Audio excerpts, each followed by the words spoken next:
أشهد أن لا إله إلا الله وحده لا شريك له وأشهد أن محمدا عبده ورسوله أما بعد فأعوذ بالله من الشيطان الرجيم بسم الله الرحمن الرحيم الحمد لله رب العالمين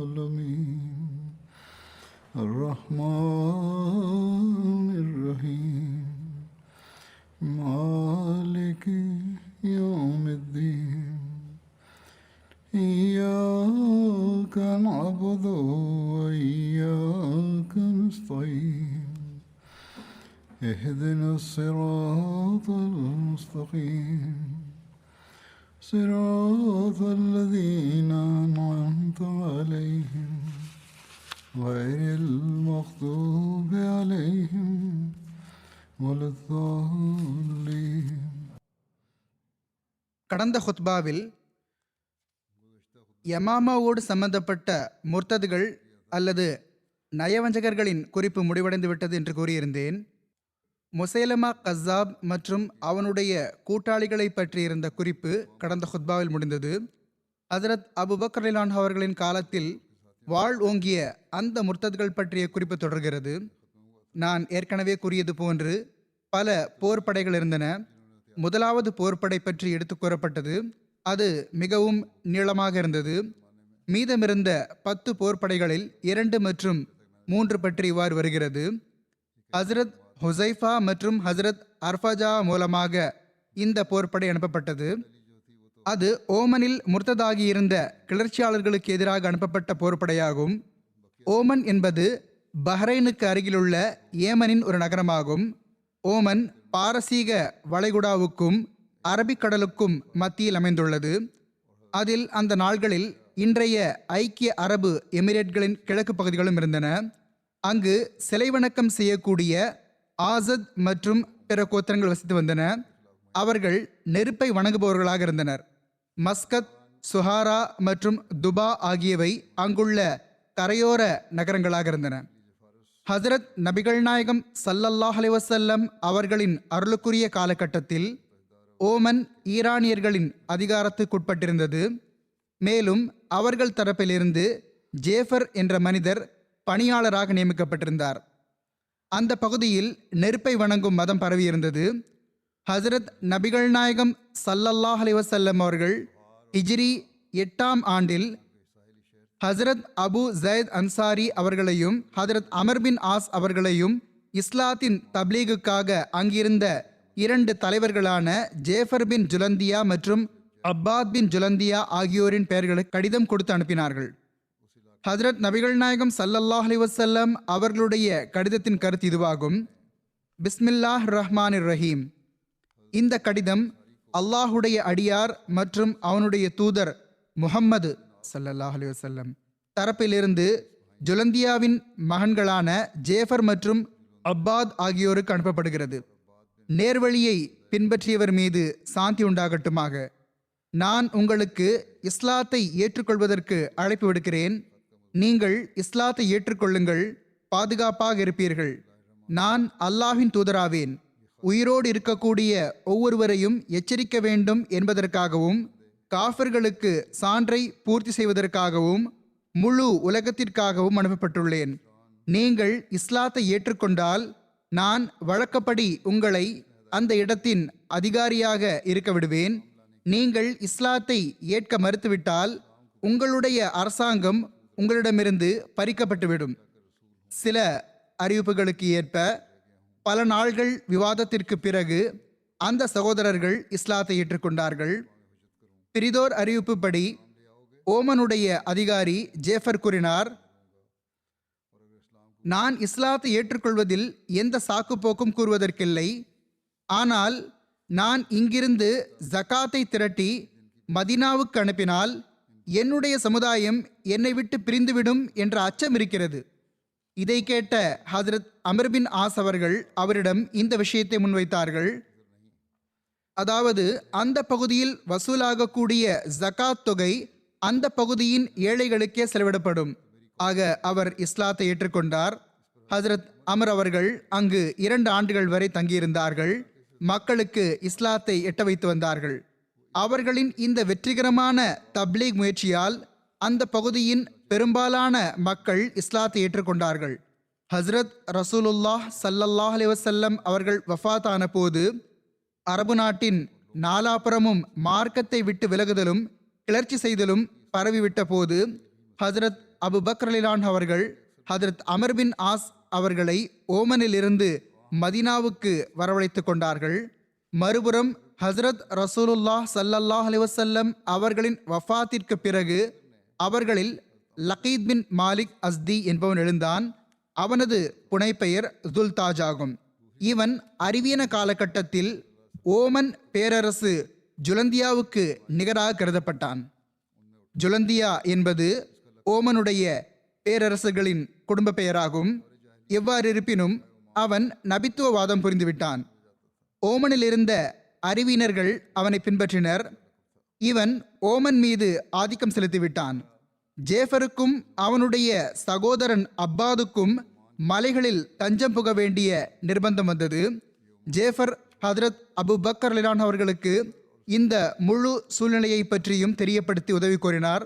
ஹஜ்ரத் Abu Bakr ரலியல்லாஹு அவர்கள் அவர்களிடம் 2 அமீர்களை அனுப்பினார்கள்.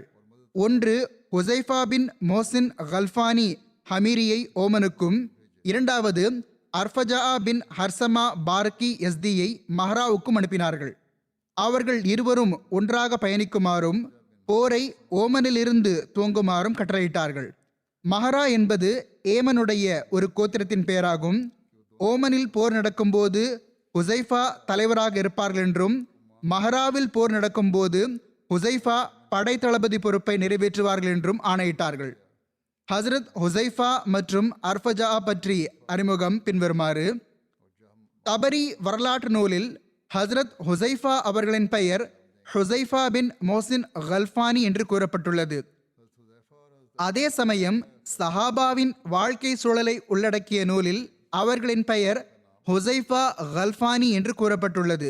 இவர்கள் ஹஜ்ரத் அபு பக்ர் ரலியல்லாஹு அவர்களின் வஃபாத் வரை ஓமனின் ஆளுநராக இருந்தார்கள். சஹாபாவின் வாழ்க்கை சூழலை உள்ளடக்கிய நூலில் ஹஜ்ரத் அர்ஃபஜா அவர்களின் முழு பெயர் அர்ஃபஜா பின் ஹசீமா என்று கூறப்பட்டுள்ளது. அல்லாமா இப்னு அசீர் அவர்களின் பார்வையில் இவர்களின் தந்தையார் பெயர் ஹர்சமா ஆகும். இவர்கள் எதிரிகளுக்கு எதிராக தீட்டும் போர் திட்டங்களுக்கு பெயர் போனவராக இருந்தார்கள். ஹஜ்ரத் அபு பக்ர் ரலியல்லாஹு அவர்கள் இவர்கள் இருவரின் உதவிக்காக ஹஜ்ரத் இக்ரிமா பின் அபி ஜஹலை அனுப்பினார்கள். இதற்கு முன்னர் யமாமா போரின் விளக்கங்களில் முசைலமா கஸாப் குறிப்பில் இது கூறப்பட்டுவிட்டது. அதாவது ஹஜ்ரத் அபு பக்ர் ரலியல்லாஹு அவர்கள் ஹஜ்ரத் இக்ரிமா அவர்களை முர்த்தத்கள் மற்றும் கிளர்ச்சி செய்பவர்களை எதிர்த்து போரிடுவதற்காக அனுப்பிய போது ஷரஹ்பீல் பின் ஹசனாவை இவர்களுக்கு உதவுவதற்காக அனுப்பி வைத்தார்கள். அப்போது இக்ரிமா அவர்களுக்கு ஷரஹ்பீல் வருவதற்கு முன்பு தாக்குதல் தொடுக்கக்கூடாது என்று ஆணையிட்டிருந்தார்கள். ஆனால் அவர்களுக்காக காத்திருக்காமல் தாக்குதல் தொடுத்து விட்டார்கள். அதன் விளைவாக அவர்களுக்கு தோல்வியை தழுவ நேரிட்டது. இதனால் ஹஜ்ரத் அபு பக்ர் ரலியல்லாஹு அவர்கள் அவர்கள் மீது கோபமடைந்தார்கள். மேலும் அவர்களுக்கு ஓமனை நோக்கி செல்லுமாறு ஆணையிட்டார்கள். ஹஜ்ரத் அபு பக்ர் ரலியல்லாஹு அவர்களின் கட்டளைப்படி இக்ரிமா அவர்கள் தம்முடைய படையை உடன் அழைத்து கொண்டு அர்ஃபஜா மற்றும் ஹுசைஃபாவுக்கு பின்னாலேயே ஓமனை நோக்கி பயணமானார்கள். அவர்கள் இருவரும் ஓமனை சென்றடைவதற்குள் இக்ரிமா அவர்கள் ஓமனுக்கு அருகிலுள்ள ரிஜாம் எனும் இடத்தில் அவர்கள் இருவரையும் சென்றடைந்தார்கள். அவர்கள் ஜேஃபர் மற்றும் அவரது சகோதரர் அப்பாதிடம் தமது தூது செய்தியை அனுப்பிவிட்டார்கள். காமில் இப்னு அசீர் போன்ற சில வரலாற்று நூல்களில் இவருடைய பெயர் அயாஸ் என்றும் கூறப்படுகிறது. ரிஜாம் என்பது ஓமனில் இருக்கும் ஒரு பெரிய மலைத்தொடராகும். எவ்வாறு இருப்பினும் முஸ்லிம் படையின் தலைவர்களின் தூது செய்தி கிடைத்த பிறகு ஜேஃபரும் அப்பாதும் தத்தமது தங்குமிடத்திலிருந்து வெளியேறினார்கள். அவர்கள் முதலில் ஒளிந்திருந்தார்கள். அந்த முர்த்தத் நபித்துவாதம் புரிந்த பிறகு தன்னுடைய படையை தயார் செய்து வைத்திருந்தான். அப்போது அவனது ஆற்றல் அதிகரித்து விட்டது. இவ்வாறு இருப்பினும் இவர்கள் தங்களது தங்குமிடத்திலிருந்து வெளியேறினார்கள்.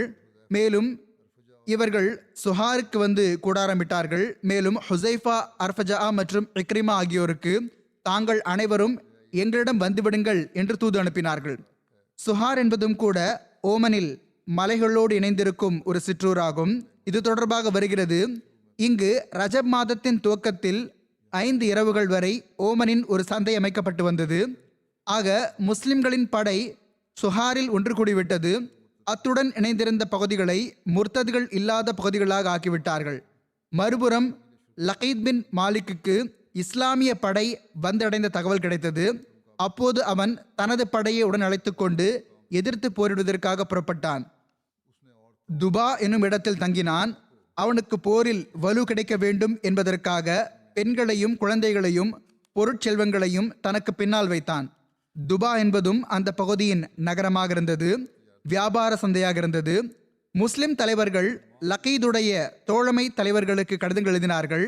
அந்த கடிதங்களின் விளைவு என்ன ஆனது என்றால், இந்த தலைவர்கள் அனைவரும் லகீதை விட்டு விலகிவிட்டார்கள், முஸ்லிம்களோடு வந்து இணைந்து கொண்டார்கள். இதே இடத்தில், அதாவது துபாவில் லகீதுடைய படையோடு பிறகு மும்முரமான போர் நடைபெற்றது. ஆரம்பத்தில் லகீதுடைய கை ஓங்கியிருந்தது, முஸ்லிம்கள் தோல்வி அடைந்துவிடும் நிலை இருந்தது. ஆனால் அல்லாஹ் தனது பரிவு மற்றும் கருணையால் பேரொருள் புரிந்தான். அந்த இக்கட்டான தருணத்தில் உதவியை வழங்கினான். பஹ்ரைனின் பல்வேறு கோத்திரங்கள் மற்றும் பனு அப்துல் கைஸ் தரப்பிலிருந்து பெரியதோர் உதவிப்படை வந்தடைந்து விட்டது. அதனால் அவர்களின் ஆற்றலும் பலமும் அதிகரித்து விட்டது. அவர்கள் முன்னோக்கி சென்று லகீதுடைய படை மீது கடுமையான தாக்குதல் தொடுத்து விட்டார்கள். அதனால் லகீதுடைய படை ஆட்டங்கண்டு போனது. அவர்கள் ஓடிவிட்டார்கள். முஸ்லிம்கள் அவர்களை விரட்டி சென்றார்கள். மேலும் 10,000 போர் வீரர்களை வாளுக்கு இரையாக்கினார்கள். பிள்ளைகளையும் பெண்களையும் சிறைப்படுத்தி விட்டார்கள். செல்வத்தையும் சந்தையையும் ஆதிக்கத்தில் எடுத்துக்கொண்டார்கள். மேலும் அதில் 5இல் 1 பங்கை அர்ஃபஜாவின் கையில் கொடுத்து ஹசரத் அபூபக்கர் அவர்களிடம் அனுப்பி வைத்து விட்டார்கள். இவ்வாறு ஓமனிலும் இந்த குழப்பம் முடிவுக்கு வந்துவிட்டது. மேலும் முஸ்லிம்களின் ஆளுமை உறுதியாக நிலை பெற்றுவிட்டது. போருக்கு பிறகு ஹுசைஃபா அவர்கள் ஓமனிலேயே தங்கிவிட்டார்கள். மேலும் அங்குள்ள நிலைமையை சீரமைத்தல் மற்றும் அமைதி சமாதானத்தை ஏற்படுத்துதல் ஆகியவற்றில் மூழ்கிவிட்டார்கள். ஏற்கனவே கூறப்பட்டது போன்று அர்ஃபஜா போர் செல்வங்களை எடுத்துக்கொண்டு மதீனாவுக்கு சென்று விட்டார்கள். ஹசரத் இக்ரிமா அவர்கள் தமது படையை உடன் அழைத்து கொண்டு மஹராவின் குழப்பங்களுக்கு முடிவு கட்டுவதற்காக புறப்பட்டு விட்டார்கள். ஹசரத் இக்ரிமா அவர்கள் முர்த்ததான கிளர்ச்சியாளர்களுக்கு எதிராக நடத்திய போர்களை பற்றி இவ்வாறு வருகிறது. ஹசரத் அபூபக்கர் அவர்கள் ஒரு கொடியை ஹசரத் இக்ரிமா அவர்களுக்கு கொடுத்தார்கள். மேலும் அவர்களுக்கு முசைலமாவை எதிர்கொள்ளுமாறு ஆணையிட்டார்கள். ஹதரத் அபூபக்கர் அவர்கள் இக்ரிமாவை முசைலமாவோடு போர் புரிய யமாமாவுக்கு அனுப்பி வைத்தார்கள். மேலும் அவர்களுக்கு பின்னால் ஹசரத் ஷரஹ்பீல் பின் ஹசனாவையும் யமாமாவுக்கு அனுப்பி வைத்தார்கள். ஹசரத் அபூபக்கர் அவர்கள் இவர்கள் இருவருக்காகவும் யமாமா என்ற பெயரை கூறினார்கள். ஆயினும் இக்ரிமாவிடம் இவ்வாறு கூறினார்கள், ஷரஹ்பீல் வந்தடையாத வரை போரிடக்கூடாது. ஆனால் ஏற்கனவே கூறப்பட்டுவிட்டது போன்று இக்ரிமா அவர்கள் அவசரப்பட்டு விட்டார்கள். ஷரஹ்பீல் வருவதற்கு முன்னாலேயே முன்னோக்கி சென்று தாக்குதல் தொடுத்து விட்டார்கள். முசைலமா அவர்களை பின்னுக்கு தள்ளிவிட்டான். தோற்று பின்னால் சென்று விட்டார்கள். இந்த நிகழ்வை பற்றிய தகவல் ஹதரத் ஷரஹ்பீல் பின் ஹசனா அவர்களுக்கு கிடைத்த போது அவர்கள் இருந்த இடத்திலேயே தங்கிவிட்டார்கள். ஹதரத் அபூபக்கர் அவர்கள் ஷரஹ்பீல் அவர்களுக்கு இவ்வாறு எழுதினார்கள், உங்களுக்கு என்னுடைய மறு கட்டளை வரும் வரை நீங்கள் யமாமாவிலேயே தங்கியிருங்கள். மேலும் ஹசரத் அபூபக்கர் அவர்கள் இக்ரிமா அவர்களுக்கு இவ்வாறு கடிதம் எழுதினார்கள், இது ஏற்கனவே கூறப்பட்டுவிட்டது. இப்போது நான் உங்களது முகத்தை பார்க்கவும் மாட்டேன், நீங்கள் கூறுவது எதையும் கேட்கவும் மாட்டேன். ஆனால் நீங்கள் ஏதாவது சிறந்த பணியை செய்து காட்டும் வரை, ஏதாவது அசாதாரணமான பணியை செய்து காட்டினால் சரி, என்னிடம் வாருங்கள். பிறகு அன்னார் கூறினார்கள், நீங்கள் ஓமன் செல்லுங்கள், ஓமன் வாசிகளுடன் போரிடுங்கள், உசைஃபா மற்றும் அர்ஃபஜா ஆகியோருக்கு உதவி புரியுங்கள். இவ்வாறு இருப்பினும் ஏற்கனவே கூறப்பட்டது போன்று ஓமன் பாரசீக வளைகுடாவின் ஒரு பகுதியாக இருந்தது. அதில் அந்த நாள்களில் இன்றைய ஐக்கிய அரபு எமிரேட்களின் கிழக்கத்திய பகுதிகளும் அடங்கியிருந்தன. அங்கு சிலை வணக்கம் செய்யும் கோத்திரமான அஸ்து மற்றும் பிற கோத்திரங்கள் இருந்தன. அவர்கள் தீயை வணங்குபவர்களாக இருந்தார்கள். மஸ்கத், சுஹாரா மற்றும் துபா ஆகியவை இதன் கரையோர பகுதிகளாக இருந்தன. அன்னார் இதையும் கூறியிருந்தார்கள், உங்களில் ஒவ்வொருவரும் தங்களது குதிரை வீரர்களின் தலைவராக இருப்பார். ஆயினும் நீங்கள் ஹுசைஃபா அவர்களின் கண்காணிப்பின் கீழ் உள்ள பகுதிகளில் இருக்கும் வரை அவர்கள் உங்கள் அனைவருக்கும் அமீராக இருந்தார்கள். அவர்கள் உங்கள் அனைவருக்கும் அமீராக இருப்பார்கள். நீங்கள் அங்கு பணியை முடித்துவிட்ட பிறகு மஹரா சென்று விடுங்கள். பிறகு அங்கிருந்து ஏமன் சென்று விடுங்கள். எதுவரை என்றால் ஏமன் மற்றும் ஹிஸ்ர்மௌத்துடைய பணி நடவடிக்கைகளில் முஹாஜிர் பின் உமையாவுக்கு துணை நில்லுங்கள். மேலும் ஓமனுக்கும் ஏமனுக்கும் நடுவில் எவர்களெல்லாம் முர்த்ததாகிவிட்டார்களோ அவர்களை தண்டியுங்கள். மேலும் போரில் உங்களின் சிறந்த பணிகளை பற்றிய தகவல் எனக்கு கிடைத்து கொண்டே இருக்கட்டும். இவ்வாறு ஹசரத் அபு பக்ர் அவர்கள் வழிகாட்டல் வழங்கினார்கள். எவ்வாறு இருப்பினும் இக்ரிமா அவர்கள் புறப்படுவதற்கு முன்னர் ஹசரத் அபு பக்ர் அவர்களின் வழிகாட்டலுக்கு ஏற்ப ஹுசைஃபா பின் மோசின் கல்ஃபானி ஓமனுடனும் மற்றும் அர்ஃபஜா பார்கி மஹராவுடைய முர்த்ததுகளோடும் போர் புரிய புறப்பட்டு விட்டிருந்தார்கள். ஹசரத் அபு பக்ர் அவர்களின் கட்டளைப்படி இக்ரிமா அவர்கள் தமது படையுடன் அர்ஃபஜா மற்றும் ஹுசைஃபாவுக்கு பின்னாலேயே சென்றார்கள். அவர்கள் இருவரும் ஓமனை சென்றடைவதற்கு முன்பே இக்ரிமா அவர்களை சென்றடைந்தார்கள். இதற்கு முன்னர் ஹஜரத் அபூபக்கர் அவர்கள் இவர்கள் இருவருக்கும் இவ்வாறு வலியுறுத்தி கட்டளையிட்டிருந்தார்கள். அதாவது ஓமனில் பணி முடிந்த பிறகு அவர்கள் இக்ரிமாவின் கருத்துப்படி செயல்பட வேண்டும். அவர்கள் அவர்களை தம்முடன் அழைத்து கொண்டாலும் சரி அல்லது ஓமனில் தங்குவதற்கான கட்டளையிட்டாலும் சரி. எவ்வாறு இருப்பினும் ஏற்கனவே கூறப்பட்டது போன்று இந்த 3 அமீர்மார்களும் ஓமனுக்கு அருகிலுள்ள ரிஜாம் என்னும் இடத்தில் ஒன்று கூடிய போது அவர்கள் ஜேஃபர் மற்றும் அப்பாதிடம் தங்களுடைய தூதுவரை அனுப்பினார்கள். மறுபுறம் இவர்களின் படை வருவது பற்றிய தகவல் லகீதுக்கு கிடைத்த போது அவன் தனது கூட்டங்களை ஒன்று திரட்டினான். துபாவில் வந்து முகாமிட்டான்.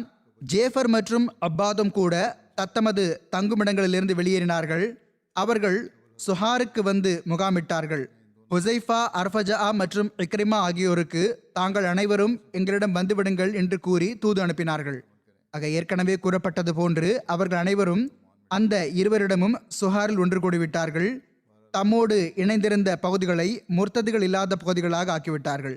எதுவரை என்றால் அவர்களது சுற்று வட்டாரத்தில் இருந்த எல்லா மக்களுடன் சமரசமாகிவிட்டது. அந்த தலைவர்கள் லக்கீதுடைய தோழமை தலைவர்களுக்கு கடிதங்கள் எழுதினார்கள். ஏற்கனவே கூறப்பட்டது போன்று இதன் விளைவாக தலைவர்கள் லக்கீதை விட்டு பிரிந்து விட்டார்கள். இதற்கு பிறகு லக்கீதுடைய படையோடு முஸ்லிம்களுக்கு கடுமையான போர் நடைபெற்றது. மேலும் அதன் விவரம் முன்னரே வந்துவிட்டது. இந்த போருக்கு பிறகு இக்ரிமா அவர்களும் ஹுசைஃபா அவர்களும் இந்த கருத்தில் ஒருமித்தார்கள். அதாவது ஹுசைஃபா அவர்கள் ஓமனிலேயே தங்கி பிரச்சனைகளை தீர்க்க வேண்டும். மேலும் மக்களுக்கு அமைதியை ஏற்படுத்தி தர வேண்டும். மேலும் ஹசரத் இக்ரிமா அவர்கள் முஸ்லிம்களின் பெரும் படையோடு மற்ற இணை வைப்பாளர்களை தண்டிப்பதற்காக முன்னோக்கி சென்று விட்டார்கள். அவர்கள் மஹராவிலிருந்து தமது போர் நடவடிக்கைகளை மேற்கொள்ள ஆரம்பித்தார்கள். ஹதரத் இக்ரிமா அவர்கள் மஹரா கோத்திரத்தின் பக்கம் முன்னோக்கி சென்றது பற்றி இவ்வாறு வருகிறது. ஓமனின் முர்த்ததுகளுக்கு தண்டனை வழங்கி முடித்த பிறகு இக்ரிமா அவர்கள் தமது படையை உடன் அழைத்து கொண்டு நஜ்த் பகுதியின் மஹரா கோத்திரத்தை நோக்கி பயணமானார்கள். எழுதப்பட்டுள்ளது, அவர்கள் ஓமன் மற்றும் ஓமனின் சுற்றுவட்டார மக்களிடம் தமது இந்த போர் படைக்காக உதவி கூறினார்கள். அவர்கள் சென்று கொண்டே இருந்தார்கள். எதுவரை என்றால் மஹரா கோத்திரத்தின் பகுதியை சென்றடைந்து விட்டார்கள். அவர்களுடன் பல்வேறு கோத்திர மக்கள் இருந்தார்கள். எதுவரை என்றால் இக்ரிமா அவர்கள் மஹரா கோத்திரம் மற்றும் அதன் சுற்றுவட்டார பகுதிகளில் தாக்குதல் தொடுத்து விட்டார்கள். அவர்களை எதிர்கொள்வதற்காக மஹரா மக்கள் 2 குழுக்களாக பிரிந்து விட்டார்கள். ஒரு குழு ஜேரூத் என்னுமிடத்தில் ஷக்ரீத் என்பவனின் தலைமையில் அகழியில் இருந்தது.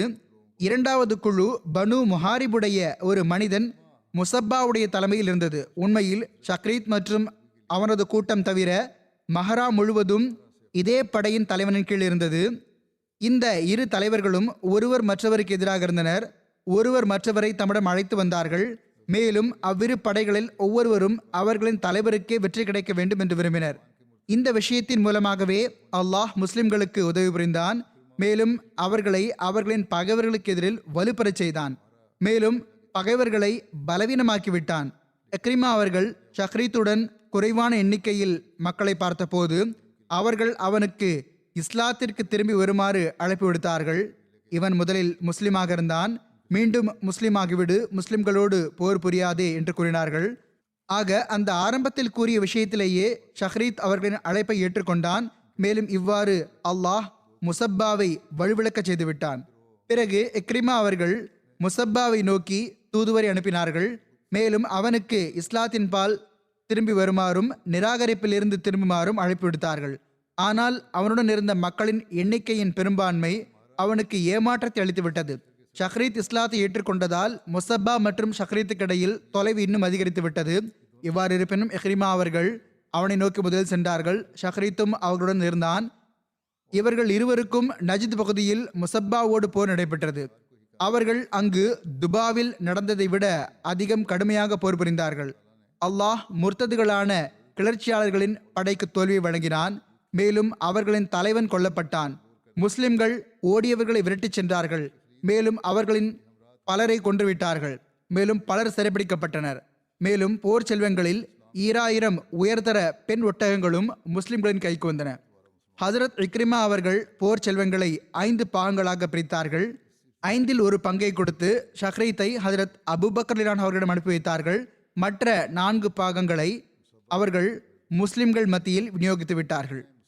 இவ்வாறு இக்ரிமா அவர்களுடைய படை பயண விலங்குகள், செல்வங்கள் மற்றும் பொருட்களினால் மேற்கொண்டு ஆற்றல் பெற்றதாகிவிட்டது. ஹதரத் இக்ரிமா அவர்கள் அங்கேயே தங்கியிருந்து அந்த பகுதியின் மக்கள் அனைவரையும் ஒன்று திரட்டினார்கள். மேலும் எல்லாரும் இஸ்லாத்தை ஏற்றுக்கொண்டார்கள். ஹசரத் இக்ரிமா அவர்கள் அந்த வெற்றியின் நற்செய்தியை சாயிப் என்று அழைக்கப்படும் ஒருவர் மூலம் ஹதரத் அபூபக்கர் ரலியல்லாஹு அவர்களிடம் கொண்டு சென்றார்கள். பிறகு ஹதரத் இக்ரிமா அவர்கள் ஏமனை நோக்கி முதலில் அடியெடுத்து வைத்தது பற்றி கூறப்படுகிறது.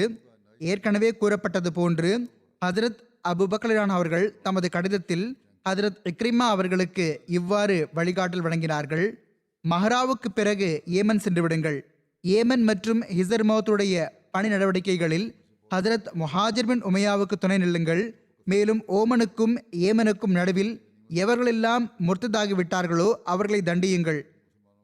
ஆக ஹதரத் இக்ரிமா அவர்கள் ஹதரத் அபூபக்கர் ரலியல்லாஹு அவர்களின் இந்த வழிகாட்டலை செயல்படுத்திய வண்ணம் மஹராவிலிருந்து புறப்பட்டு ஏமனை நோக்கி சென்றார்கள். எதுவரை என்றால் அபீன் சென்றடைந்து விட்டார்கள். அபீன் என்பதும் ஏமனின் ஒரு நகரமாகும். அவர்களுடன் மிகப்பெரிய படை ஒன்றிருந்தது. அதில் மஹரா கோத்திரம் மற்றும் பிற கோத்திரங்களின் பல மக்கள் இணைந்திருந்தார்கள். ஹதரத் இக்ரிமா அவர்கள் முழுமையாக தெற்கு ஏமனிலேயே தங்கினார்கள். அங்கு நஹா மற்றும் ஹமீர் கோத்திரங்களை தண்டிப்பதில் ஈடுபட்டிருந்தார்கள். வடக்கு ஏமனை நோக்கி செல்ல வேண்டிய நிர்பந்தமே வரவில்லை. ஹதரத் இக்ரிமா அவர்கள் நஹா கோத்திரத்தில் ஓடி சென்ற மக்களை பிடித்த பிறகு அந்த கோத்திர மக்களை ஒன்று திரட்டினார்கள். மேலும் அவர்களிடம் இஸ்லாத்தை பற்றி நீங்கள் என்ன நினைக்கிறீர்கள் என்று கேட்டார்கள். அந்த மக்கள் கூறினார்கள், அறிவீன காலத்திலும் நாங்கள் மார்க்கவாதிகளாக இருந்தோம். மார்க்கத்துடன் எங்களுக்கு ஈடுபாடு இருந்தது. அரேபியர்களான நாங்கள் ஒருவர் மற்றவர் மீது தாக்குதல் தொடுக்க மாட்டோம். ஆக எந்த மார்க்கத்தின் சிறப்பை பற்றி நாங்கள் அறிந்து கொண்டோமோ, எதன் அன்பு எங்கள் உள்ளங்களில் ஊடுருவிட்டதோ அந்த மார்க்கத்தில் நுழைந்து விட்ட பிறகு அப்போது எங்கள் நிலை எவ்வாறு இருக்கும்? அதாவது இஸ்லாத்தின் மீதான நேசம் இப்பொழுது எங்களின் உள்ளத்தில் ஊடுருவிட்டது என்று கூறினார்கள். ஹதரத் இக்ரிமா அவர்கள் அந்த மக்கள் பற்றி அவர்கள் உள்ளத்தால் கூறுகிறார்களா இல்லை உயிரை காப்பாற்றிக் கொள்வதற்காக கூறுகிறார்களா என்று ஆராய்ந்த போது அவர்கள் கூறியது போன்றுதான் விவகாரம் உள்ளது. அவர்கள் உண்மையிலேயே சரியாகத்தான் கூறுகிறார்கள் என்பது தெரிய வந்தது. அவர்களின் பொதுமக்கள் வழக்கப்படி இஸ்லாத்தில் உறுதியாக நிலைத்து நின்றார்கள். ஆயினும் அவர்களின் சிறந்த மக்களில் முர்த்ததாகி விட்டிருந்தவர்கள் ஓடிவிட்டார்கள். இவ்வாறு ஹதரத் இக்ரிமா அவர்கள் நஹா மற்றும் ஹமீர் கோத்திரங்களை மார்க்கத்தை விட்டு விலகும் பழியை விட்டும் குற்றமற்றவர்களாக ஆகிவிட்டிருந்தார்கள். அவர்கள் அந்த மக்களை ஒன்று திரட்டுவதற்காக அங்கேயே தங்கியிருந்தார்கள். அபீனில் ஹதரத் இக்ரிமா அவர்கள் தங்கியிருந்ததால் அஸ்வத் அன்சியின் எஞ்சியிருந்த கூட்டத்தின் மீது ஆழ்ந்த தாக்கம் ஏற்பட்டது. அதை கயஸ் பின் மக்ஷூ மற்றும் அமர் பின் மதி கர்ப் ஆகியோர் வழிநடத்தி கொண்டிருந்தார்கள். சனாவிலிருந்து தப்பி ஓடிய பிறகு கயஸ் சனாவுக்கு அருகிலேயே சுற்றி வந்தான். மேலும் அமர் பின் மாதி கர்பி லஹஜில் இருந்த அஸ்வத் அன்சியின் கூட்டத்தில் இணைந்து கொண்டிருந்தான். ஆனால் ஹதரத் இக்ரிமா அவர்கள் அபீன் சென்றடைந்ததும் அவர்கள் இருவரும், அதாவது கயஸ் மற்றும் அமர் பின் மாதி கர்ப் ஆகிய இருவரும் அவர்களோடு போர் புரிய ஒன்று கூடிவிட்டார்கள். போர் புரிய ஆயத்தமாகிவிட்டார்கள். ஆனால் விரைவாகவே இருவருக்கும் இடையில் கருத்து வேறுபாடு ஏற்பட்டது. ஒருவர் மற்றவரை விட்டு பிரிந்து விட்டனர். இவ்வாறு கிழக்கு திசை வழியாக இருந்த ஹசரத் இக்ரிமாவின் வருகை லஹஜில் இருந்த முர்த்ததுகளின் கூட்டத்திற்கு முடிவு கட்டிவிட்டது. உந்தா மற்றும் உந்தா எனும் கோத்திரமும் ஏமனுடனேயே இருந்தது. அது ஹிஸ்ர்மோத் பகுதியில் இருந்தது. அந்த பகுதியின் பணியாளராக ஜியாத் பின் லபீத் அவர்கள் இருந்தார்கள். அவர்கள் ஜகாத் தொடர்பாக கண்டிப்பு காட்டிய போது அவர்களுக்கு எதிராக கிளர்ச்சி உருவாகிவிட்டது. எனவே ஹதரத் இக்ரிமா மற்றும் ஹதரத் முஹாஜிர் பின் உமையா ஆகிய இருவரும் அவர்களுக்கு உதவி செய்வதற்காக சென்றடைந்தார்கள். அதன் விளக்கம் ஹதரத் முஹாஜிர் பின் உமையா அவர்களின் குறிப்பில் எடுத்துரைக்கப்பட்டுவிடும். எவ்வாறு இருப்பினும் ஹதரத் இக்ரிமா அவர்கள் முர்த்ததிகளுடன் போர்கள் புரிந்து முடித்த பிறகு மதீனாவுக்கு திரும்புவதற்கான ஆயத்தங்கள் மேற்கொள்ள ஆரம்பித்து விட்டார்கள். அப்போது அவர்களுடன் நொமான் பின் ஜூன் உடைய மகளும் இருந்தாள். அவளுடன் அவர்கள் போர்க்களத்தில் திருமணம் செய்து கொண்டு விட்டிருந்தார்கள்.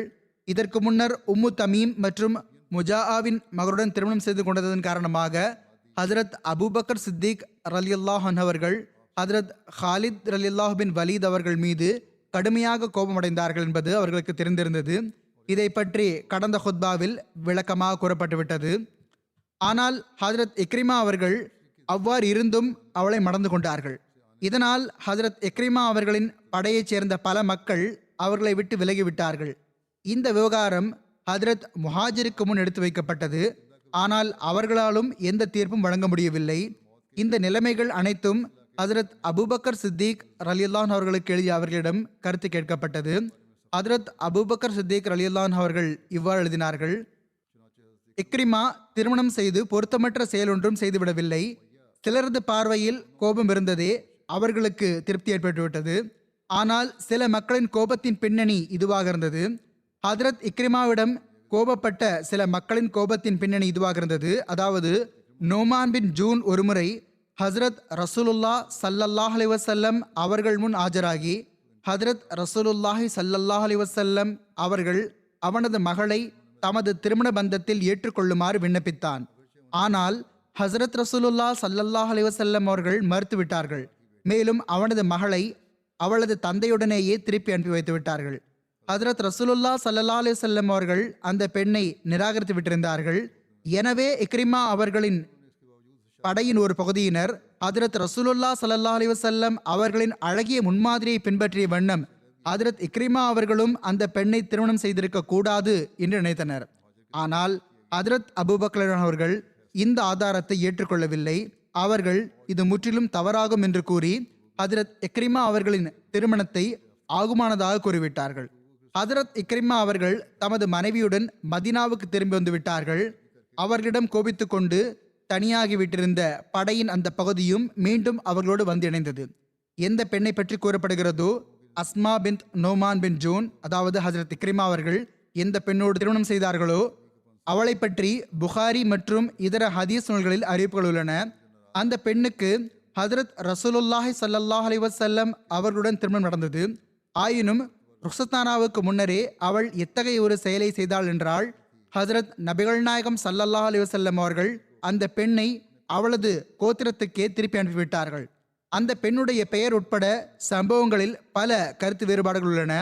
சிலர் அந்த பெண்ணுக்கு ஹஜரத் முஹாஜிர் பின் உமையா பின் அபி உமையாவோடு திருமணம் நடந்ததாக கூறியுள்ளார்கள்.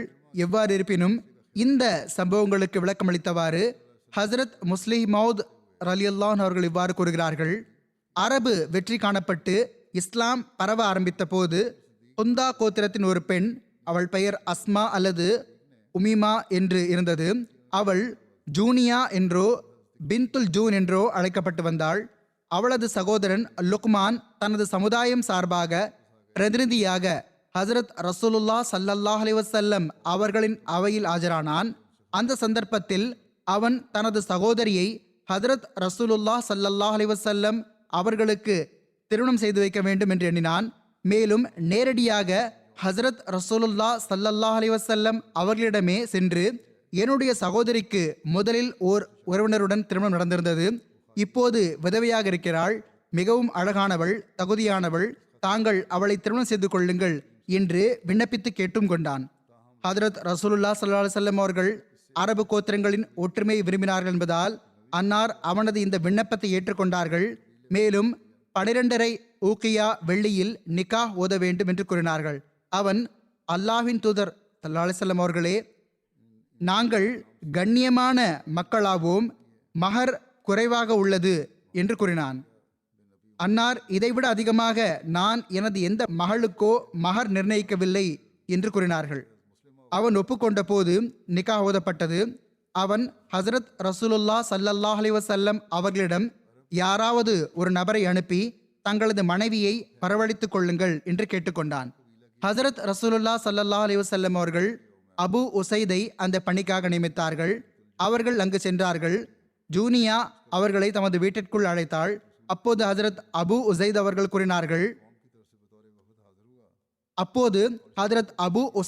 கூறினார்கள் ஹசரத் ரசூலுல்லா ஸல்லல்லாஹு அலைஹி வஸல்லம் அவர்களின் மனைவிமார்களுக்கு பர்தாவிற்கான கட்டளை இறங்கிவிட்டது. இதை கேட்ட அந்த பெண் மற்ற வழிகாட்டல்களை கேட்டாள். அதை அன்னார் கூறிவிட்டார்கள். மேலும் ஒட்டகத்தில் அமர்த்தி மதீனாவுக்கு அழைத்து வந்தார்கள். பேரித்த மரங்கள் சுற்றியிருந்த ஒரு வீட்டிற்கு கொண்டு வந்து இறக்கினார்கள்.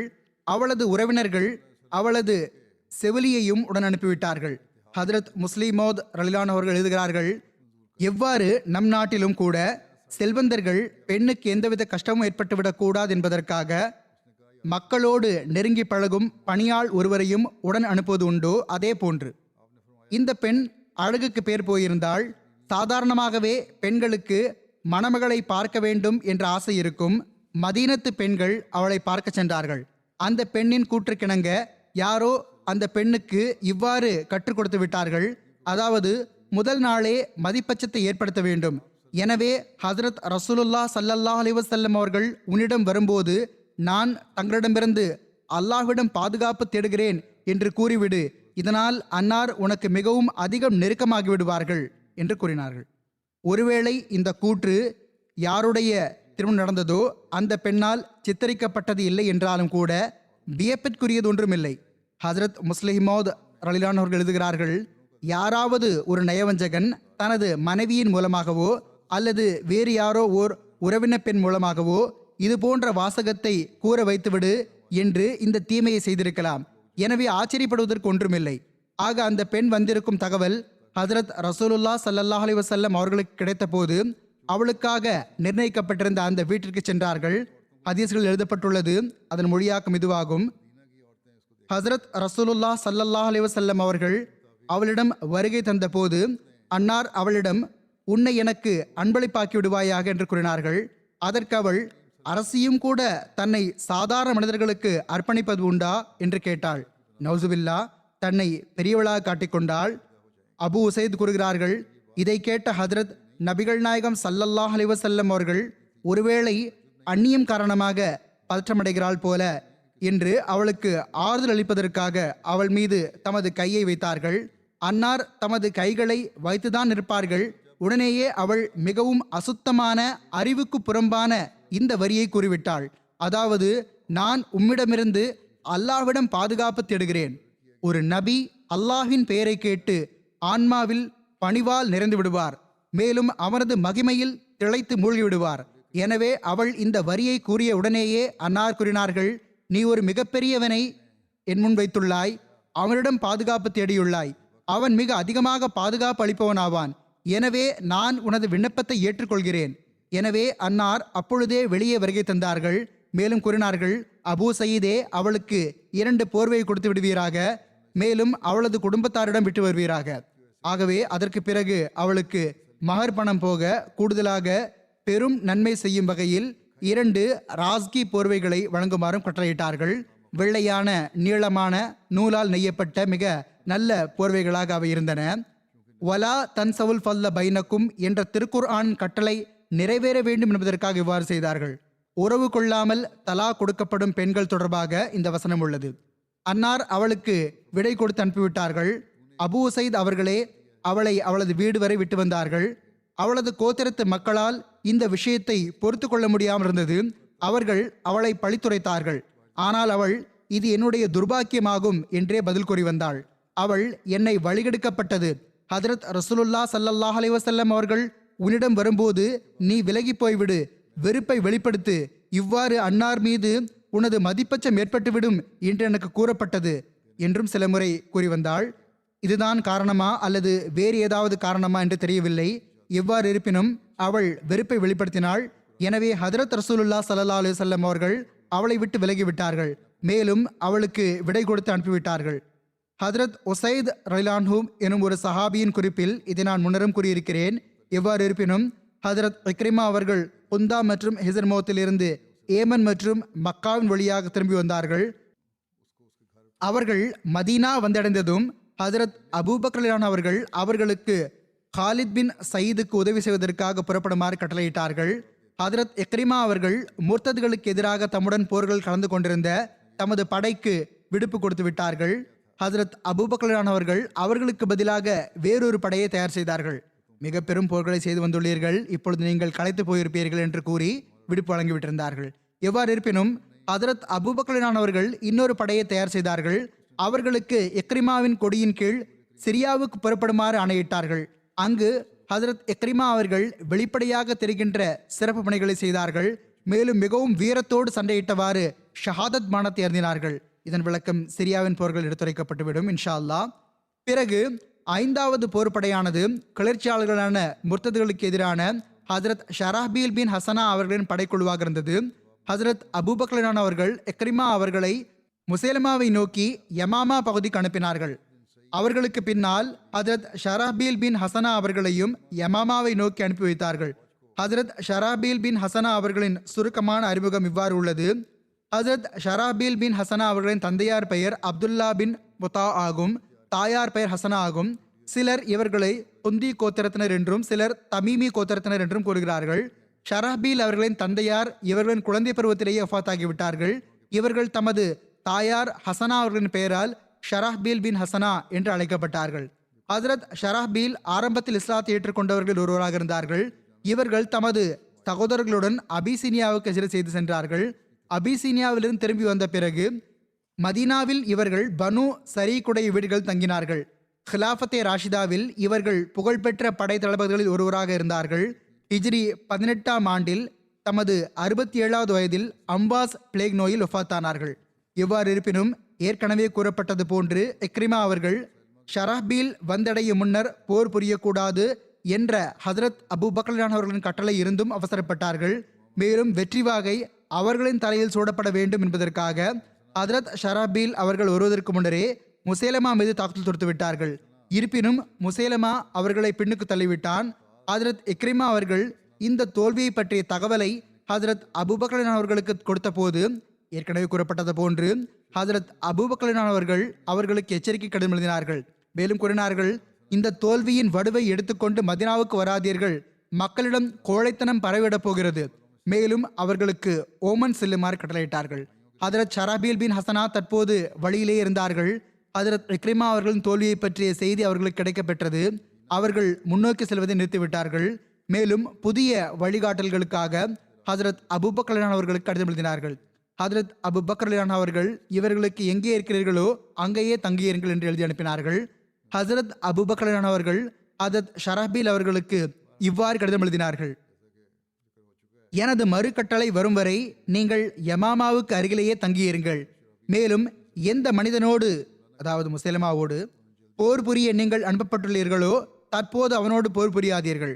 பிறகு ஹதரத் அபூபக்கர் சித்திக் ரலியல்லாஹு அவர்கள் ஹதரத் ஹாலித் ரலியல்லாஹு பின் வலீத் அவர்களை யமாமாவின் போருக்காக நியமித்த போது ஹதரத் ஷராஹ்பீல் பின் ஹசனா அவர்களுக்கு ஹதரத் ஹாலித் ரலியல்லாஹு பின் வலீத் அவர்கள் உங்களோடு வந்திணையும் போது நீங்கள் யமாமா போரிலிருந்து முழுமையாக விடுபட்ட பிறகு ஒசா கோத்திரத்தை நோக்கி பயணமாகுங்கள். மேலும் ஹதரத் அமர் பின் ஆஸ் அவர்களோடு இணைந்து இஸ்லாத்தை ஏற்க மறுத்து அதை எதிர்த்து போரிடுவதற்கு கங்கணம் கட்டி கொண்டிருக்கும் அந்த மக்களுக்கு தண்டனை வழங்குங்கள். மறுப்பது மட்டுமில்லை, அதற்கும் மேற்பட்டு எதிர்த்து போரிடவும் செய்தார்கள். ஒசா என்பது அரேபியாவின் ஒரு புகழ்பெற்ற கோத்திரமாக இருந்தது. அது மதீனாவிலிருந்து 10 வழித்தடங்கள் தூரத்தில் வாதியுல் குராவை தாண்டி மதாயின் சாலிஹுடைய மேற்கில் அமைந்திருந்தது. எவ்வாறு இருப்பினும் ஹதரத் அபூபக்கர் சித்திக் ரலியல்லாஹு அவர்கள் வழிகாட்டல் படி ஹதரத் ஷராஹ்பீல் அவர்கள் தமது படைகளுடன் காத்திருந்தார்கள். ஆயினும் முசைலமா அவர்கள் மீது தனது படையை கொண்டு தாக்குதல் தொடுத்து விட்டான். இதை பற்றி கூறியவாறு எழுத்தாளர் ஒருவர் இவ்வாறு எழுதுகிறார்: தற்போது ஹதரத் ஹாலித் ரலியல்லாஹு பின் வலீத் அவர்கள் யமாமா செல்லும் வழியில்தான் இருந்தார்கள். முசைலமாவின் படை ஹதரத் ஷராஹ்பீல் அவர்களின் படையுடன் போரிட்டது. மேலும் அதை பின்னுக்கு தள்ளிவிட்டது. சில வரலாற்று ஆசிரியர்கள் இவ்வாறு எழுதுகிறார்கள்: அதற்கு முன்னர் அவர்களின் முன்னோடி ஹஜ்ரத் இக்ரிமா அவர்கள் செய்த அதே தவறைத்தான் ஹஜரத் ஷரபீல் அவர்களும் செய்தார்கள். அதாவது முசைலமாவை வெற்றி கண்ட அந்தஸ்தை தாம் பெறுவதற்கான ஆர்வத்தில் முன்னால் சென்றார்கள். ஆனால் அவர்களும் தோல்வியை தழுவி பின்வர நேரிட்டது. ஆனால் நடந்தது இதுவல்ல, மாறாக யமாமாவின் படையினரே ஹஜ்ரத் ஷரபீல் அவர்கள் ஹஜ்ரத் ஹாலித் ரலியல்லாஹு பின் வலீத் அவர்களோடு இணைந்து தங்களுக்கு இழப்பு ஏதும் ஏற்படுத்திவிடப் போகிறார்கள் என்று நினைத்தார்கள். எனவே முசேலமாவின் படை முன்னால் வந்து இவர்களின் படை மீது தாக்குதல் தொடுத்துவிட்டது. மேலும் தோற்கடித்து அவர்களை பின்னுக்கு தள்ளுவதில் வெற்றி கண்டுவிட்டது. இரண்டில் ஒன்று நடந்திருக்கும். ஆனால் ஹசரத் ஷரபீல் தமது படையுடன் பின்னுக்கு வந்து விட்டார்கள் என்பதுதான் உண்மை. ஹசரத் ஹாலித் ரலியல்லாஹு பின் வலீத் அவர்களை சென்றடைந்ததும் அனைத்து நிலைமைகள் மற்றும் நிகழ்வுகளை பற்றி தெரிய வந்ததும் அவர்கள் ஹசரத் ஷரபீல் அவர்களை கடிந்து கொண்டார்கள். ஹசரத் ஹாலித் அவர்கள் எதிரியுடன் மோதுவதற்கான முழு ஆற்றல் இல்லை என்றால் தேவைப்படும் ஆற்றல் கிடைக்க பெறும் வரை ஆற்றல் இல்லாத நிலையிலும் எதிரியுடன் போர் புரிவதற்கு பகரமாக அதனால் தோல்வியை தழுவ நேரிடுவதற்கு பதிலாக போரிடுவதை தவிர்க்க வேண்டும் என்று எண்ணினார்கள். எவ்வாறு இருப்பினும் பிறகு ஹஜரத் ஷரபீல் ஹஜரத் ஹாலித் ரலியல்லாஹு பின் வலீத் அவர்களுடன் போரில் கலந்து கொண்டிருந்தார்கள். ஹஜரத் ஹாலித் ரலியல்லாஹு பின் வலீத் அவர்கள் ஹஜரத் ஷரபீல் அவர்களை முகத்தமா அல் ஜை எனும் இடத்தில் கண்காணிப்பாளராக நியமித்தார்கள். அதாவது படையின் முன்னணி பகுதிக்கு அவர்களை கண்காணிப்பாளராக நியமித்தார்கள். மேலும் வலப்புற மற்றும் இடப்புற படைகளில் ஜயித் பின் ஹத்தாப் அவர்களையும் அபு ஹுசைஃபா பின் அத்பா பின் ரபியா அவர்களையும் நியமித்தார்கள். யமாமா போரிலிருந்து விடுபட்ட பிறகு ஹஜரத் அபுபக்கர் சித்திக் ரலியல்லாஹு அன்ஹு அவர்களின் வழிகாட்டலுக்கு இணங்க ஹஜரத் ஷரபீல் அவர்கள் பனு குஸாஆவுடைய கிளர்ச்சியாளர்களுக்கு தண்டனை வழங்குவதற்காக ஹஜரத் அமர் பின் ஆஸ் அவர்களுடன் சென்று இணைந்தார்கள். ஆக எழுதப்பட்டுள்ளது, ஹஜரத் ஷரபீல் அவர்களும் ஹஜரத் அமர் பின் ஆஸ் அவர்களும் குஸாஆவின் கிளர்ச்சியாளர்களான முர்த்தத்கள் மீது தாக்குதல் தொடுக்க ஆரம்பித்தார்கள். ஹஜரத் அமர் பின் ஆஸ் அவர்கள் சாத் மற்றும் வலக் ஆகிய கோத்திரங்கள் மீது தாக்குதல் தொடுத்தார்கள். ஹஜரத் ஷரபீல் அவர்கள் வலக் கோத்திரத்தின் மீது அதற்கு கீழிருந்த கோத்திரத்தின் மீதும் தாக்குதல் தொடுத்தார்கள். ஆறாவது போர்ப்படையானது கிளர்ச்சியாளர்களான முர்த்ததுகளுக்கு எதிரான ஹஜரத் அமர் பின் ஆஸ் அவர்களின் படைக்குழுவாக இருந்தது. ஹஜரத் அபுபக்கர் அவர்கள் ஒரு கொடியை ஹஜரத் அமர் பின் ஆஸ் அவர்களிடம் கொடுத்தார்கள். மேலும் அவர்களை குஸாஆ, வதீஆ மற்றும் ஹாரிஸ் ஆகியவற்றை எதிர்கொள்வதற்காக அனுப்பினார்கள். குஸாஆவும் கூட அரேபியாவின் ஒரு பிரசித்தி பெற்ற கோத்திரமாகும். அது மதினாவிலிருந்து 10 வழியடைப்படிகள் தூரத்தில் வாதியுல் குராவை தாண்டி மதாயிரு சாலிஹின் மேற்கில் வசிக்கிறது. ஹஜரத் அமர் பின் ஆஸ் அவர்களின் சுருக்கமான அறிமுகம் பின்வருமாறு: இவர்களின் பெயர் அமர் ஆகும். புனைப்பெயர் அப்துல்லா பின் அப்துல்லாவாக அல்லது சிலரது பார்வையில் அபு முஹம்மதாக இருந்தது. இவர்களின் தந்தையார் பெயர் ஆஸ் பின் வாயில் ஆகும். இவர்களின் தாயார் பெயர் நாபிகா பின் ஹர்மலா ஆகும். ஓர் அறிவிப்புப்படி இவர்களின் தாயாரின் உண்மையான பெயர் சல்மா ஆகும். நாபிகா அவர்களின் பண்பு பெயராகும். ஹஜரத் அமர் பின் ஆஸ் அவர்கள் ஹிஜ்ரி 8ஆம் ஆண்டு மக்கா வெற்றிக்கு 6 மாதங்களுக்கு முன் இஸ்லாத்தை ஏற்றுக்கொண்டார்கள். ஹஜரத் ரசூலுல்லாஹ் ஸல்லல்லாஹு அலைஹி வஸல்லம் அவர்கள் ஹிஜ்ரி 8ஆம் ஆண்டு இவர்களை ஓமனின் அதிகாரியாக நியமித்தார்கள். இவர்கள் ஹஜரத் ரசூலுல்லாஹ் ஸல்லல்லாஹு அலைஹி வஸல்லம் அவர்களின் வஃபாத் வரை இதே பொறுப்பில் இருந்தார்கள். இதற்கு பிறகு இவர்கள் சிரியாவின் வெற்றிகளில் கலந்து கொண்டார்கள். மேலும் ஹஜரத் உமர் ரலியல்லாஹு அன்ஹு அவர்களின் ஹிலாஃபத் காலகட்டத்தில் பாலஸ்தீனத்தின் அதிகாரியாக இருந்தார்கள். இவர்களின் சிறந்த பணிகளில் தெளிவாக தெரியும் ஒரு சிறப்பு பணி எகிப்தின் வெற்றியும் ஆகும். எகிப்து வெற்றி கண்ட பிறகு ஹசரத் உமர் ரலியல்லாஹு அன்ஹு அவர்கள் இவர்களை எகிப்தின் அதிகாரியாக ஆக்கிவிட்டார்கள். ஹசரத் உஸ்மான் ரலியல்லாஹு அன்ஹு அவர்களின் ஹிலாஃபத் காலத்தில் எகிப்தின் ஆளுமையில் இருந்து பணி நீக்கம் செய்யப்பட்டார்கள். பிறகு பாலஸ்தீனத்தில் தனிமை மேற்கொண்டார்கள். அமீர் முஆவியா அவர்கள் இவர்களை மீண்டும் எகிப்தின் அதிகாரியாக ஆக்கினார்கள். வஃபாத் வரை இவர்கள் இந்த தொண்டிலேயே நிலை பெற்றிருந்தார்கள். இவர்களின் வஃபாத் ஹிஜ்ரி 43ஆம் ஆண்டு நிகழ்ந்ததாக கூறப்படுகிறது. சிலரது பார்வையில் ஹிஜ்ரி 47ஆம் ஆண்டு நிகழ்ந்தது. சிலர் 48 என்று கூறுகிறார்கள். சிலர் ஹிஜ்ரி 51ஆம் ஆண்டு என்று கூறுகிறார்கள். ஆனால் பொதுவாக ஹிஜ்ரி 43ஆம் ஆண்டு வஃபாத் ஆனதாக கூறப்படும் கூற்று சரியாக ஏற்றுக்கொள்ளப்படுகிறது. ஹஜரத் அமர் பின் ஆஸ் அவர்கள் மிகவும் அழகாகவும் இனிமையாகவும் பேசக்கூடிய பேச்சாளராக இருந்தார்கள். பேச்சில் திறமை பெற்ற அறிவுரையாளராக இருந்தார்கள். அரசியல் அறிந்தவராகவும் போர் வீரராகவும் இருந்தார்கள். ஹசரத் ரசூலுல்லா ஸல்லல்லாஹு அலைஹி வஸல்லம் அவர்கள் போர் திட்டங்களில் இவர்கள் மீது நம்பிக்கை வைத்து வந்தார்கள்.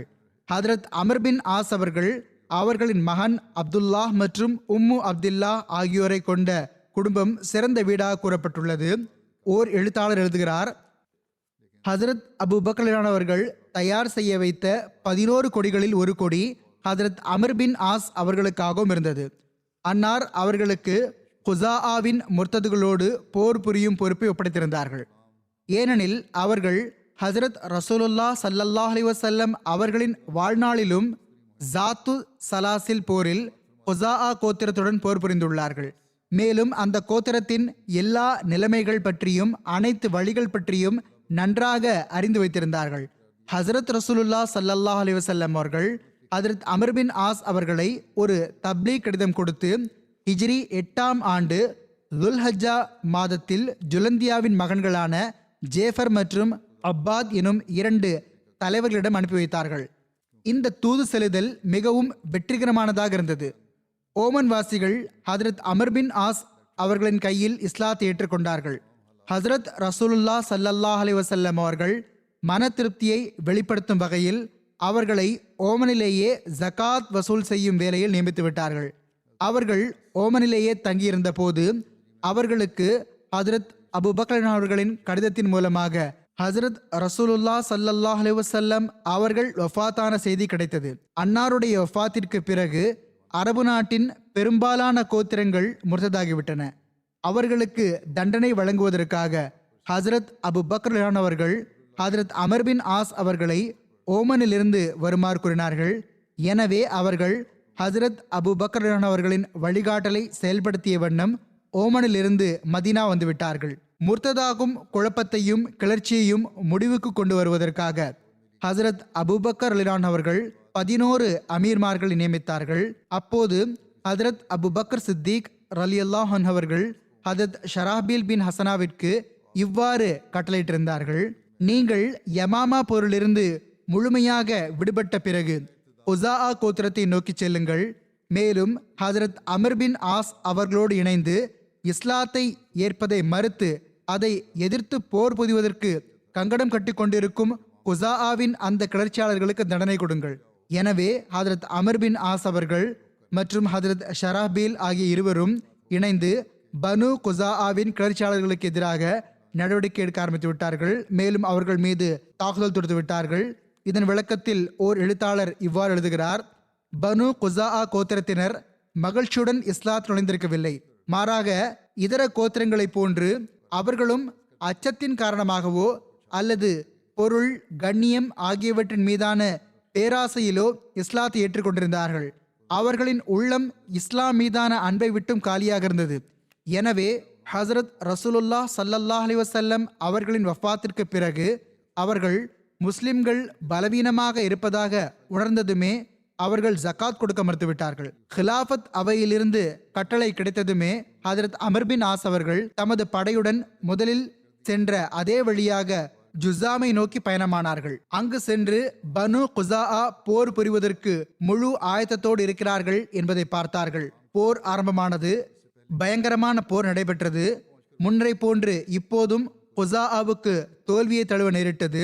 ஹசரத் அமர் பின் ஆஸ் அவர்கள் அவர்களிடம் ஜகாத் வாங்கிக் கொண்டு மீண்டும் அவர்களை இஸ்லாத்தின் அரவணைப்பில் கொண்டு வந்து உதவப்பட்டவராகவும் வெற்றி பெற்றவராகவும் மதீனாவுக்கு திரும்பி வந்து விட்டார்கள். மற்ற போர் படைகளை பற்றிய குறிப்பு இனிவரும் காலங்களில் எடுத்துரைக்கப்படும் இன்ஷா அல்லாஹ்.